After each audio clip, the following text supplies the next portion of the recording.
The World Cup is coming to the Bay Area in 2026, but it isn't just bringing soccer matches. It's transforming a $630 million transformation that will reshape Silicon Valley for decades. Now, while most people are focused on the games at Levi Stadium, I'm going to dive into how this mega event is already changing cities, infrastructure, and property values around there. Now, the most surprising part, the areas seeing the biggest benefits aren't where you may exactly expect, and the smart money is already starting to make their moves. So make sure you stay to the end to find out where the hidden opportunities are. Let's start with why Levi Stadium is about to make history in a way nobody saw coming just a few years ago. In 2026, from June 13th to July 1st, Levi Stadium will host 6 World Cup matches. But here's what makes this insane. It's the first time ever that a venue will host both the Super Bowl and World Cup matches in the same year. Think about that. The two biggest sporting events on the planet, back to back, right here in Silicon Valley. What makes Silicon Valley special is our unique mix of innovation, diversity, and global connections. So the 2026 World Cup is perfectly going to be showcasing all three. Now, this is also the biggest World Cup ever, with 48 teams instead of 32 hosted across US, Canada, and Mexico.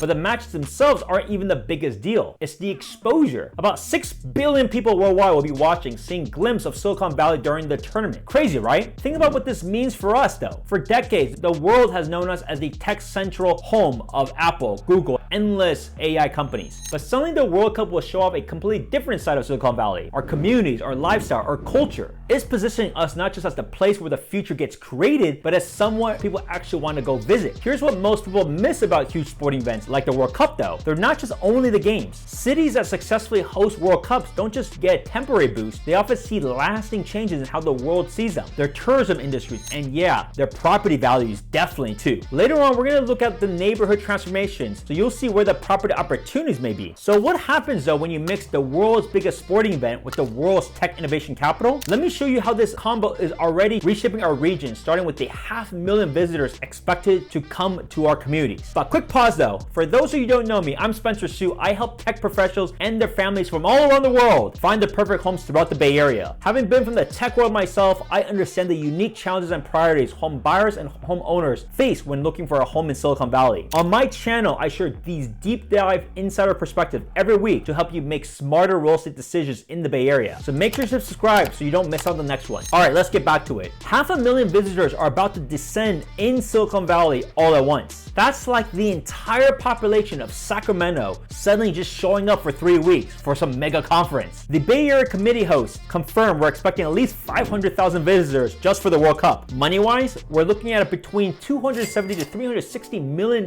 just for the Santa Clara County and up to $630 million across the Bay Area, which is a huge boom for hotels, restaurants, shops, transportation. They're even predicting about 4,600 new jobs just from this 3-week event alone. But the cool thing is how these benefits will spread everywhere. Because think about it, while the World Cup is happening with the matches at Levi's, there's going to be youth soccer clinics, watch parties, fan festivals, bars just going to be crowded. I know you can see San Jose may be doing different things about their drinking policies that may extend it to later in the morning. So even if you don't have the premium match tickets, you still have the ability to feel the excitement. Just think about this. In a 3-week period, Silicon Valley will see more international visitors than we typically get for the entire year. And they're going to be spending at nearly triple the rate of regular tourists. Local tax revenue should hit around $20 million, which is money that flows right back into our communities. But here's the million-dollar question. Which neighborhoods will see the biggest property value jumps because of all of this? The answer might surprise you because it's not necessarily the areas closest to the stadiums per se, it's communities with the right mix of transit access, amenities, and still quality of life. We'll get to that in a bit, but first let's talk about the massive infrastructure changes that are happening right now to be able to handle all these visitors. Because these are changes that will benefit those that are living here long after the World Cup. Let's first start off with Levi Stadium itself. The stadium is pouring over $200 million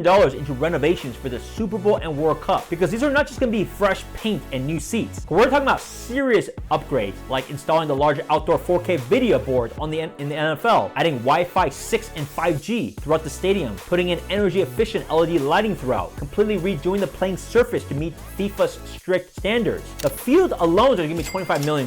But the biggest changes are happening beyond the stadium as I brought up. It's the whole transportation network to get people in and out. out. The VTA is already running big emergency preparedness drills with Caltrain, BART, and local authorities. They're adding a lot more signage, lighting, and making connections between these different transit systems way smoother. The VTA light rail is the main way to get to Levi Stadium if anyone ever been to the games, to avoid all that congestion. The biggest events previously were Taylor Swift's concert back in 2023 because they had over 23,000 people attend. That's a post-pandemic record. For the World Cup, they're going to be planning for even more service. And I'm going to show you later why these transit upgrades matter so much for home values over the next decade. But here's what's really cool. These transit improvements are fast-tracking projects that would have taken forever otherwise. California legislators have asked for $2 billion to support transit agencies like BART and Caltrain, and this money isn't just for the World Cup. It's going to create lasting infrastructure that will serve us for decades. Even our airports are getting makeovers, right? San Jose International is dropping $17 million on new shops. San Francisco International is spending $75 million renovating its international terminals for all those incoming flights. But you know what's nobody's really talking about? These are not just like one and done fixes. These changes will help improve the infrastructure for 10 plus years, because without the World Cup, they would not have this need to be able to push it forward. Of established cities is an example of like Barcelona, which hosted the Olympics back in '92. They used it to completely transfer their transportation. 30 years later, these improvements are still benefiting residents because Silicon Valley is set up for the same kind of long-term win. For example, with the upgrades, San Francisco International is set to grow to handle 72 million annual passengers in the next decade. And just wait till you see what's happening with real estate development around these key transportation hubs. Whenever the BART got extended, there's a lot more housing and shops and mixed space that got added. Now, right now in certain areas, Silicon Valley is in the middle of a development boom that's timed perfectly with the World Cup spotlight. Give you an example. There's a place called The Related in Santa Clara. This is a 240-acre project that is right across from Levi Stadium. To give you an idea of the scale, it's basically like adding a small town next to the stadium because they're adding 1,680 apartment rentals, 800,000 square foot of retail, restaurants, entertainment, plus a 30-acre park and another 25 acres of open space. This is going to generate extra $28 million a year for Santa Clara's general fund. This is a huge game changer, one of the largest developments that you may not even know about. The reality is the timing is what makes this so interesting about property values, because they're planning to open up phases starting in late 2025 with big chunks ready to go before the World Cup. So this creates a sweet opportunity for those that know that kind of development is coming around. Hotels are going to be booming too, because you have major spots near Levi's like the Hilton and Marriott Santa Clara that are already reporting crazy advanced bookings at very premium rates. New hotel projects are being fast-tracked right now, creating construction jobs now and service jobs later. In fact, I'm going to point out some cool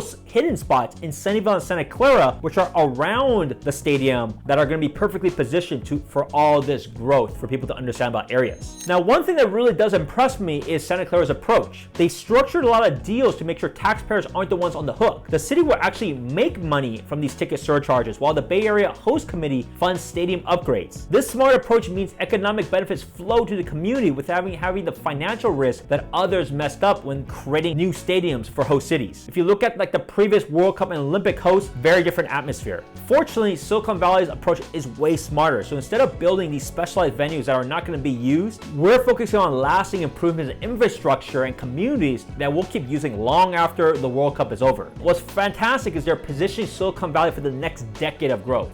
But the most interesting changes, they're happening at the neighborhood level in areas you might not expect. Let's zoom in and look at how specific communities around Silicon Valley will transform and benefit for this. Some neighborhoods near Levi Stadiums will see massive changes in lifestyle, amenities, and property values. And let's start with Santa Clara, the city itself, especially the areas closest to the stadium. The areas closest to the stadium have actually always been affordable due to being smaller homes and being under the direct flight path of the San Jose International Airport. However, because these are some of the most affordable in the area, it has always been a great entry level price for many, so a lot of people will take that as an opportunity to buy and maybe use as rentals. But here's the things, the ones right next to it are not going to be the ones that have the biggest gains. It may just be places that are close enough, giving you access to the stadium, but far enough that you're not going to get the noise and the game day traffic nightmares. Some of my clients are going to be Airbnb their homes during these big events because a few weeks here could literally mean months of your mortgage payment done. Beyond Santa Clara, places like North San Jose, Berryessa, Milpitas are also likely to see increased demand because the VTA light rail connects these cities to Levi's very efficiently and easily. So I'm keeping a close eye on these areas that already have these transit-oriented developments along those key corridors. This creates a lot of very interesting opportunities. Now, when you look at past World Cup host cities, you will constantly see that walkable neighborhoods within the 20 minutes of a public transit stations become very desirable. They give you that perfect mix of connectivity and residential character that appeals to both international visitors and long-term residents. Of of course, there's going to be lifestyle trade-offs with any big transformations. Communities near Levi Stadium will see